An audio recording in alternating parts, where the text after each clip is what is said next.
So this morning we have had Harry Brister come into our coaching room. He's a good golfer that plays down the road, plays off three, hits it miles, but has been struggling with his driver, so struggling to control his shape. So I thought it'd be a good one to get him in our room. We've put 3D on him, which is our vest to show his movements. We've put him on Swing Catalyst, that's our map to show how he uses the ground to create force. And then we've had a launch monitor on, just to track what happens to the golf ball.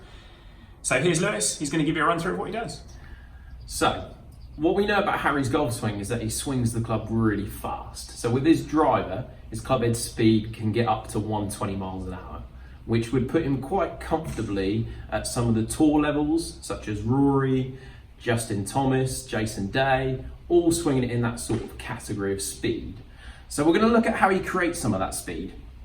And what Harry does really well is he uses the ground to his advantage. So we often hear people talk about how do we create force using the ground, and Harry's the perfect example.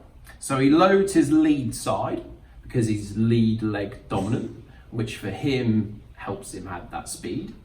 Once he loads it at the top of the backswing, nearly 90% pressure, he stamps on that foot really quickly in transition.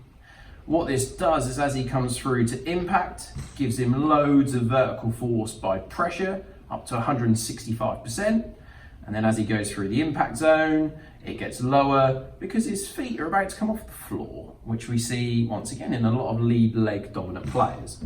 Justin Thomas and Bubba Watson are two of the main ones we see on tour.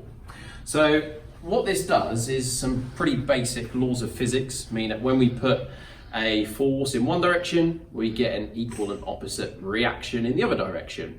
So as Harry stamps into the ground in vertical manner, vertical force, he gets loads of reaction back off the ground, which then equates to speed through the club. So if you want to have a look at your vertical force and try and add some power, we'll help you look at your lead leg dominance, and from there we can get you hitting longer drives.